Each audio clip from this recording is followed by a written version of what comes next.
Hello दोस्तों, स्वागत है आपका श्री गुरु एकेडमी में। मैं मनु वर्मा आपका शुक्रिया हार्दिक अभिनंदन करता हूं। दोस्तों, आज का टॉपिक है हिंदी पेडागोजी के 20 क्वेश्चंस की सीरीज़ है। और दोस्तों, बहुत ही इंपॉर्टेंट क्वेश्चन है जो आपके सीटेट पेपर 1 और पेपर 2 के लिए बहुत ही ज़्यादा इंपॉर्टेंट हैं। और इसी टाइप के जो क्वेश्चंस हैं वो आपके सीटेट में आते हैं। ठीक है दोस्तों, तो चलिए स्टार्ट करते हैं और यहाँ पर देख लेते हैं। बहुत ही ज़बरदस्त क्वेश्चन है। ठीक है, तो पहला क्वेश्चन है दोस्तों, सूक्ष्म विवेचन नियमित व्याकरण किसे कहते हैं?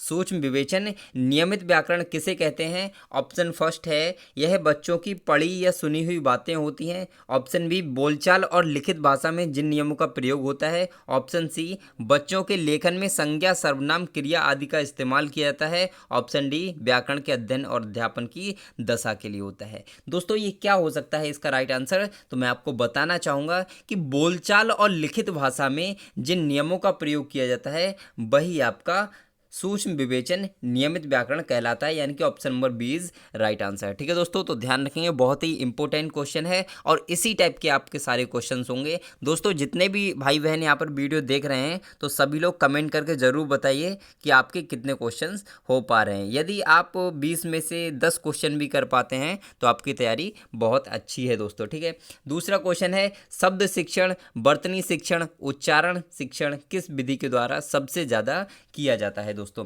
क्या आगमन विधि के द्वारा, निगमन विधि के द्वारा, सह संबंध विधि के द्वारा या फिर प्रयोग विधि के द्वारा? तो दोस्तों, इसमें देखिए प्रयोग तो करना ही नहीं है हिंदी में। ठीक है, आगमन निगमन ये हो सकता है क्या? तो दोस्तों, इसमें आगमन में क्या होता है, आगमन निगमन विधि, इसके जनक कौन है? तो आप कहोगे अरस्तु हैं दोस्तों। जनक कौन है? अरस्तु है दोस्तों। और यहाँ पर बात आती है आगमन विधि क्या होती है, तो आगमन विधि में पहले उदाहरण प्रस्तुत किया जाता है और बाद में नियम को बताया जाता है। लेकिन निगमन विधि में क्या होता है, पहले नियम दिया जाता है और बाद में उदाहरण प्रस्तुत किया जाता है। ठीक है दोस्तों, लेकिन इसका जो राइट आंसर होगा वो होगा option number C is right answer. जो शब्द शिक्षण, वर्तनी शिक्षण और उच्चारण शिक्षण जो है वो सबसे ज़्यादा किया जाता है, वो सह संबंध विधि के द्वारा किया जाता है। लेकिन मतलब कहने का तात्पर्य ये है कि जो आपस में इन सब का संबंध होता है उससे हम बच्चे को बहुत अच्छे तरीके से समझा सकते हैं। यदि हम बच्चे को पढ़ाएं कि मतलब अचानक से पढ़ाना शुरू कर दें, शब्द पढ़ाना शुरू कर दें या फिर उच्चारण कराना शुरू कर दें, लेकिन अक्षरों को नहीं समझाएं तो क्या बच्चा समझ सकता है? तो आपको वो नहीं समझ सकता है। इसीलिए संबंध बताना बहुत ज़रूरी है। इसीलिए इसका राइट आंसर क्या होगा, सह संबंध विधि। ठीक है दोस्तों, चलते हैं नेक्स्ट क्वेश्चन पर। नेक्स्ट क्वेश्चन है, निबंध रचना में इसके दो गुणों कला पक्ष एवं भाव पक्ष का ध्यान रखा जाता है। निम्नलिखित में से किस गुण का संबंध कला पक्ष से है? रचना की सरलता तथा सजीवता, क्या ये हो सकता है? प्रभाव, उत्पादकता, कल्पना प्रवणता या फिर मौलिकता? दोस्तों, क्या हो सकता है इसका राइट आंसर? तो मैं आपको बताना चाहूँगा कि रचना की सरलता तथा सजीवता। निबंध की जब भी बात होगी तो रचना की सरलता होना चाहिए। निबंध एकदम से सरल लैंग्वेज में लिखा होना चाहिए, सिंपल लैंग्वेज में, और एकदम से ऐसा लगना चाहिए कि उसमें सजीवता का गुण आ रहा है। तो ये आपका राइट आंसर हो जाएगा। चलते हैं दोस्तों नेक्स्ट क्वेश्चन पर। क्वेश्चन बहुत ही ज़बरदस्त है दोस्तों। नेक्स्ट क्वेश्चन है कि व्याकरण की शिक्षा स्वतंत्र रूप से ना देकर साहित्य के प्रतिष्ठित विद्वानों की रचनाएं पढ़ाई जाएं, यह किस विधि के अंतर्गत आता है दोस्तों? क्या व्याकरण शिक्षण प्रक्रिया, खेल विधि, प्रयोग विधि, समवाय विधि? क्या हो सकता है दोस्तों इसका राइट आंसर? तो व्याकरण, खेल विधि हो सकता है, ये तो कट हो जाएगा। प्रयोग विधि भी कट हो जाएगा। अब आपका बचा व्याकरण शिक्षण प्रक्रिया और समवाय विधि। तो देखिए, व्याकरण में क्या होगा, शब्दों और अक्षरों इन सब के नियमों के बारे में पढ़ाया जाता है, इसलिए ये भी गलत हो जाएगा। तो समवाय विधि जो है आपकी, उसमें जो प्रतिष्ठित विद्वान होते हैं उनकी रचनाएं पढ़ाई जाए, ऐसा बताया जाता है। ठीक है दोस्तों, चलते हैं नेक्स्ट क्वेश्चन पर। हमारा नेक्स्ट क्वेश्चन है, भाषा के रूप की सार्थक एवं शुद्ध व्यवस्था का क्या कहलाती है? व्याकरण, वाचन, श्रुतलेखन या फिर लेखन? दोस्तों, क्या कहा जा सकता है इसको? भाषा एवं सार्थक एवं शुद्ध व्यवस्था बताना है। ठीक है, सार्थक और शुद्ध व्यवस्था बताना है दोस्तों। तो आप सभी लोग इसका राइट आंसर जान चुके होंगे। Option number first is right answer, यानी कि व्याकरण जो होता है वो आपका सार्थक एवं शुद्ध व्यवस्था होती है। चलते हैं नेक्स्ट क्वेश्चन पर। हमारा नेक्स्ट क्वेश्चन है दोस्तों, प्राथमिक स्तर पर आप कहानियों, कविताओं में किस पक्ष को सबसे ज़्यादा महत्वपूर्ण मानते हैं? क्या प्रत्यक्ष उपदेशात्मक, कहानियों, कविताओं का व्याकरणिक नियमों की जानकारी की दृष्टि से समृद्ध होना, या फिर घटनाओं, शहरों, पदों में दोहराव, या फिर प्रतिष्ठित लेखों की कहानियाँ, कविताएं और बच्चों को पढ़ाई जाए? ये क्या हो सकता है दोस्तों इसका राइट आंसर? तो आप सभी लोग शायद जानते भी हों कि इसका राइट आंसर क्या हो सकता है, कि प्राथमिक स्तर पर आप कहानियों कविताओं में से किस पक्ष को बताएंगे? तो कहानियों कविताओं का व्याकरणिक नियमों की जानकारी दृष्टि से समृद्ध होना, यानी कि कहानी और कविताएं जो होनी चाहिए उनमें जो व्याकरणिक रूप है उसका वो एकदम से अच्छा होना चाहिए, जिससे बच्चा उससे क्या हो कि भाषा को बहुत अच्छे तरीके से सीख पाए। ठीक है दोस्तों, चलते हैं नेक्स्ट क्वेश्चन पर। हमारा नेक्स्ट क्वेश्चन है, घर की भाषा और विद्यालय में पढ़ाई जाने वाली भाषा कैसी होनी चाहिए? दोस्तों, क्या सदैव समान होती है? तो आपको बिल्कुल गलत। सदैव समान तो नहीं हो सकती। क्या बच्चा घर पे जो भाषा बोलता है बाहर भी वही भाषा बोलता है? तो आपको वो नहीं समान हो सकती है। तो दोस्तों ये कहीं ना कहीं हो सकता है कि हाँ हो सकती है, लेकिन देखेंगे क्योंकि मोस्ट सुटेबल आंसर ढूंढना होता है। ठीक है, तो सदैव अलग होती है, हमेशा अलग थोड़ी हो सकती है, गलत है। सदैव टकरा, बिल्कुल गलत दोस्तों। Right answer option number 20 right answer, आप समझ चुके होंगे। चलते हैं नेक्स्ट क्वेश्चन पर। हमारा नेक्स्ट क्वेश्चन है, भूषण किस काल के कवि हैं? कवि भूषण की बात हो रही है कि वो किस काल के कवि हैं। क्या वो वीरगाथा काल, भक्ति काल, रीतिकाल या आदिकाल? किस काल के कवि हैं दोस्तों, आपको ये बताना है दोस्तों। तो आपको शायद पता हो कि ये रीतिकाल के कवि हैं। जो भूषण जी हैं वो रीतिकाल के कवि हैं। और दोस्तों एक आपको कमेंट करके बताना है कि वीरगाथा काल नाम किसने दिया दोस्तों। ठीक है, वीरगाथा काल नाम किसने दिया था, ये आप कमेंट करके जरूर बताना है। ठीक है दोस्तों, चलते हैं नेक्स्ट क्वेश्चन पर। क्वेश्चन है दोस्तों, मानसिक रूप से विकलांगों को किसने विकल बुद्धि का नाम दिया था? ये दोस्तों क्वेश्चन आपका हिंदी में आ जाता है कभी कभी, तो आपको इसको ध्यान रखना है। विकल बुद्धि का नाम किसने दिया? क्या थॉर्नडाइक ने, स्किनर ने, प्याजे ने या कोहलर ने? दोस्तों कौन हो सकता है इसका राइट आंसर? तो आप सभी लोग जानते होंगे, नहीं जानते हो तो जान लीजिए दोस्तों। स्किनर साहब ने मानसिक बुद्धि से, यानी कि जो माइंड से विकलांग होते हैं, कम बुद्धि वाले होते हैं, उनको क्या कहा? विकल बुद्धि कहा था दोस्तों। क्या कहा? विकल बुद्धि कहा स्किनर साहब ने। ठीक है, और स्किनर ने कौन सा सिद्धांत दिया? तो आप जानते हैं क्रिया प्रसूत अनुबंधन का सिद्धांत। प्रयोग किस पर किया? चूहे पर प्रयोग किया था दोस्तों। आप सभी लोग जानते हैं ये सारी चीज़ें। ठीक है, लेकिन कमेंट करके आपको ये बताना है कि स्किनर कहाँ के निवासी थे दोस्तों। ठीक है, चलते हैं नेक्स्ट क्वेश्चन पर। हमारा नेक्स्ट क्वेश्चन है, प्राथमिक स्तर पर भाषा, सॉरी एक सेकंड रुकिए। प्राथमिक स्तर पर भाषा अध्ययन में मुख्य तत्व होगा। क्या मुख्य तत्व होगा? व्याकरण का उपयोग, शब्द भंडार, अभिवृद्धि, साहित्यिक समझ या फिर उच्चारण की स्पष्टता। दोस्तों क्या हो सकता है इसका राइट आंसर? तो देखिए बच्चों, इसमें क्या है मेरे भाई प्यारे बहनों, ठीक है, इसमें आप देख लीजिए कि बच्चों को व्याकरण का उपयोग छोटे बच्चे नहीं जानते हैं। शब्द भंडार में अभिवृद्धि बिल्कुल गलत है। साहित्य मतलब उनको नहीं बताना है कि साहित्य क्या होता है, क्योंकि छोटा बच्चा है, कंफ्यूज हो जाएगा। इसीलिए उच्चारण की स्पष्टता, उससे उससे हम फोकस करवाएंगे कि बेटा उच्चारण स्पष्ट करना है, एकदम से शुद्ध करना है, तभी उसकी भाषा में बदलाव हो सकता है। ठीक है दोस्तों, चलते हैं नेक्स्ट क्वेश्चन पर। ये बहुत ही इंपॉर्टेंट क्वेश्चन है, मोस्ट इंपॉर्टेंट कहना चाहूँगा। ये क्वेश्चन है कि आपका क्वेश्चन है फ्लैगन, ये थोड़ा सा फ्लैंग ग्राफ होगा ये। ठीक है, फ्लैंग ग्राफ यहाँ पे फ्लैन ग्राफ होता है। ठीक है, फ्लैन ग्राफ पर क्रमबद्ध रूप से व्याकरण के लिंग, वचन, कारक आदि के भेदों को में संदर्भित किया जाता है। यहाँ पे थोड़ा सा मिस्टेक है इस क्वेश्चन में बहुत सारा। ठीक है, हाँ इस क्वेश्चन में थोड़ा सा बहुत ज़्यादा मिस्टेक लग रहा है मुझे, तो इसको कट कर दीजिए। चलो इसको देख लेते हैं, चलो छोड़िए, देख लेते हैं कि फ्लैन ग्राफ पर क्रमबद्ध रूप में व्याकरण के लिंग, वचन, कारक आदि के भेदों को संदर्भित किया जाता है के रूप में। दोस्तों ये नहीं आएगा। ठीक है, हाँ के रूप में, फ्लैश कार्ड, चार्ट, चित्र या फिर आकृति। तो दोस्तों इसका राइट आंसर क्या हो सकता है? तो मैं आपको बता दूं, इसका राइट आंसर चार्ट होगा। क्या होगा दोस्तों? चार्ट होगा दोस्तों। चलते हैं नेक्स्ट क्वेश्चन पर। दोस्तों बहुत ही जल्दी करा रहा हूं मैं आपको स्पीड में, क्योंकि मैं जानता हूं आपका एक भी मिनट वेस्ट नहीं करना है। अब दोस्तों यहाँ पर क्वेश्चन है कि कोई भाषा किसी भी लिपि में लिखी जा सकती है, इस कथन पर आपकी क्या राय है? यह बहुत हद तक संभव है। हर भाषा की अपनी लिपि होती है, भाषा और लिपि के बीच एक संबंध होता है दोस्तों। ये सी वाला ऑप्शन है, और डी है आपका यह बिल्कुल संभव नहीं है। तो दोस्तों बिल्कुल संभव नहीं है, नेगेटिव पॉइंट है, कट जाएगा।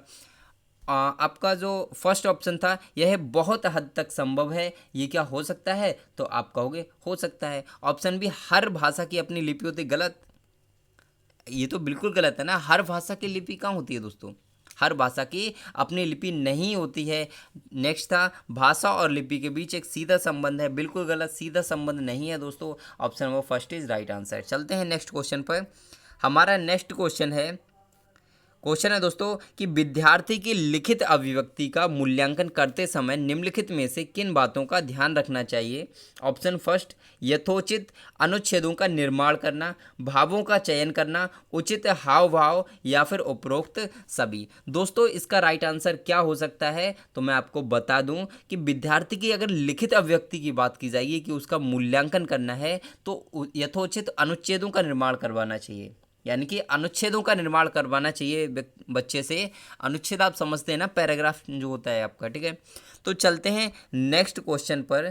क्वेश्चन है दोस्तों, पाठोपरांत मूल्यांकन किसे कहते हैं। तो पाठ पढ़ाने से पूर्व का मूल्यांकन, पाठ पढ़ाते समय का मूल्यांकन, या फिर पाठ पढ़ाने के बाद का मूल्यांकन, या फिर घर का मूल्यांकन। दोस्तों इसका राइट आंसर क्या हो सकता है, तो आप इसको भली भांति समझ गए होंगे। पाठ तो आप जानते ही हैं, ठीक है। उपरांत यानी कि बाद में, तो यानी कि राइट आंसर सी, बस दिक्कत ही नहीं है इसमें। तो चलते हैं नेक्स्ट क्वेश्चन पर। क्वेश्चन है दोस्तों, किस विधि द्वारा बिना व्याकरण के नियम कराए भाषा के शुद्ध रूप का अनुकरण करने के अवसर प्रदान किए जाते हैं। दोस्तों क्या खेल विधि में, प्रयोग विधि में, प्रत्यक्ष भाषा शिक्षण विधि में, या फिर पुस्तक विधि में। तो दोस्तों इसका राइट आंसर क्या हो सकता है, तो मैं आपको बता दूं कि जो हमारी प्रत्यक्ष भाषा शिक्षण विधि होती है, प्रत्यक्ष भाषा शिक्षण विधि में व्याकरण के नियमों का ज्ञान कराए बिना भाषा के शुद्ध रूप का अनुकरण करने के अवसर प्रदान किए जाते हैं। तो आप इसको ध्यान रखिए, ठीक है दोस्तों। चलते हैं नेक्स्ट क्वेश्चन पर। क्वेश्चन है दोस्तों, सुनना कौशल के बारे में कौन सा उचित नहीं है। दोस्तों जहां पर नहीं आएगा आप उसको अंडरलाइन कर लेंगे। आपका फर्स्ट है कि सुनना कौशल सबसे कम महत्वपूर्ण है। बी ऑप्शन, सुनना कौशल मौखिक है। डी आपका सी होगा ये वाला। सी ऑप्शन है, सुनना कौशल अन्य कौशलों के विकास में सहायक है। ऑप्शन डी है, भाषा कौशल का विकास भाषा के नियमों को पहचानने और उनका निर्माण करने में होता है। दोस्तों इसका राइट आंसर क्या हो सकता है, तो मैं आपके लिए बता दूं कि सुनना कौशल के बारे में क्या सही नहीं है। तो सुनना कौशल मौखिक है, बिल्कुल सही है, ठीक है। सुनना कौशल अन्य कौशलों के विकास में सहायक है, बिल्कुल दोस्तों। जब हम सुन पाएंगे तभी तो हम लिख पाएंगे दोस्तों, इस चीज़ को आप समझिए, ठीक है। भाषा कौशल का विकास भाषा के नियमों को पहचानने और, बिल्कुल दोस्तों बिल्कुल सही है राइट आंसर। ये वाला आपका नहीं है तो नहीं पूछा, इसलिए आपका जो ऑप्शन नंबर फर्स्ट है वो एकदम से राइट आंसर हो जाएगा। चलते हैं नेक्स्ट क्वेश्चन पर। हमारा नेक्स्ट क्वेश्चन है, आप शाश्वर पाठन में अनिवार्यता किस साहित्यिक विधा का समर्थन करेंगे। एकांकी का, यात्रा वृत्तांत का, जीवनी का, या फिर आत्मकथा का। दोस्तों इसका राइट आंसर होगा एकांकी का। यदि आप शाश्वर पाठन की बात कर रहे हैं तो आप एकांकी विधा का समर्थन करेंगे, ठीक है दोस्तों। ध्यान रखेंगे, इंपॉर्टेंट पॉइंट है, इसको इंपॉर्टेंट क्वेश्चन में रखना चाहूँगा मैं, ठीक है दोस्तों। चलते हैं नेक्स्ट क्वेश्चन पर। नेक्स्ट क्वेश्चन है, भाषा शिक्षण में शब्दार्थ पर अधिक बल नहीं देना चाहिए। क्यों? शब्दों के अर्थ शब्दकोश से देखे जा सकते हैं, इसमें समय व्यर्थ होता है। बच्चे सारे शब्दों के अर्थ जानते हैं, या फिर बच्चे संदर्भ के अनुसार अनुमान लगाते हुए ग्रहण कर लेते हैं। दोस्तों इसका राइट आंसर क्या हो सकता है, तो मैं आपको बता दूं कि भाषा शिक्षण में शब्दार्थ पर अधिक ध्यान क्यों नहीं देना चाहिए। इसलिए नहीं देना चाहिए क्योंकि बच्चे जो होते हैं बस संदर्भ के अनुसार, यानी कि जो हम टॉपिक पढ़ा रहे हैं उसके अनुसार ही अनुमान लगाते हुए अर्थ को ग्रहण करते हैं। छोटे बच्चे होते हैं और वो शब्दार्थ को इतना समझ नहीं पाते, इसीलिए एकदम से राइट आंसर हो जाएगा, ठीक है दोस्तों। चलते हैं नेक्स्ट क्वेश्चन पर। हमारा नेक्स्ट क्वेश्चन है, ये बहुत ही इंपॉर्टेंट क्वेश्चन है, कई बार ये क्वेश्चन आ चुका है और आता ही रहता है, हर एग्जाम में आ जाता है, तो इसको आप ध्यान रखेंगे। रानी पहली कक्षा में पढ़ती है और वह कहती है कि मुझे आम बहुत अच्छा लगता है, मैं थक गई हूँ आदि वाक्यों का प्रयोग करने लगी है। दोस्तों रानी लिंग, वचन, क्रिया आदि की दृष्टि से सर्वनाम का प्रयोग करना जानती है। क्या हो सकता है, तो आपको हो सकता है। नेक्स्ट है केवल सर्वनाम का। अब दोस्तों केवल सर्वनाम का अगर प्रयोग जानती होती तो वो क्या करती दोस्तों, आम के बारे में भी नहीं जानती, ध्यान रखेंगे इसके लिए। नेक्स्ट है केवल लिंग की दृष्टि से ही सर्वनाम का प्रयोग समुचित करना जरूरी है। ये गलत है दोस्तों। क्यों गलत है, आप इसको समझ गए कि केवल तो जहाँ पर नेगेटिव पॉइंट आ गया ना दोस्तों, तो ये आपका नहीं होगा। नेक्स्ट है जहाँ पर केवल, तो ये भी आपका नेगेटिव पॉइंट है, तो ये आपका option number first is right answer. ठीक है दोस्तों वीडियो अच्छी लग रही हो तो आप चैनल को सब्सक्राइब कर लीजिए, और आपसे मुझे एक शेयर, एक लाइक और एक कमेंट चाहिए। और दोस्तों आपको बताना ज़रूर है कि आपको कितने क्वेश्चन सही हुए। ठीक है दोस्तों, चलते हैं नेक्स्ट क्वेश्चन पर, और ये है हमारा आज का लास्ट क्वेश्चन और बहुत ही अच्छा क्वेश्चन। ठीक है, तो निम्नलिखित में से क्या व्याकरण की मुख्य विशेषता है? भाषा का शरीर विज्ञान, शब्दानुसार, भाषा की शुद्धता, या फिर उपर्युक्त सभी। तो दोस्तों इसका राइट आंसर क्या हो सकता है? तो व्याकरण की मुख्य विशेषता भाषा का शरीर विज्ञान, ठीक है बिल्कुल, क्योंकि भाषा बनती किससे है, तो व्याकरण से बनती है। शब्दानुसार यानी शब्दों के अनुसार चलता है, बिल्कुल ठीक है। भाषा की शुद्धता, बिल्कुल ठीक है दोस्तों, भाषा की शुद्धता व्याकरण से आती है। यदि हमें व्याकरण नहीं आता तो भाषा शुद्ध नहीं बोल पाएंगे हम, इसीलिए option number D is right answer. दोस्तों आपको वीडियो कैसी लगी ये कमेंट करके ज़रूर बताइए दोस्तों। और आपसे एक रिक्वेस्ट है हमारी कि आपने देखा कि मतलब बीच में क्या हुआ, बहुत मतलब मिस्टेक हमें दिखी थोड़ी सी। तो क्या होता है कि हम तो टाइप करते नहीं हैं, असिस्टेंट टाइप करता है, तो थोड़ी सी कभी कभी मिस्टेक हो जाती है दोस्तों। तो कभी कभी लगता है कि हाँ यार यहाँ पे कोई प्रॉब्लम है, तो क्वेश्चन गलत ही लगने लग जाता है। ठीक है, तो दोस्तों वीडियो कैसी लगी कमेंट करके ज़रूर बताइए, और कितने क्वेश्चंस आप सही कर पाए ये भी आपको कमेंट बॉक्स में देना है। ठीक है दोस्तों, तो आज के लिए बस इतना ही, फिर मिलते हैं एक नेक्स्ट वीडियो में। तब तक आप खुश रहिए, मस्त रहिए और पढ़ते रहिए। तो दोस्तों बाय बाय, टाटा।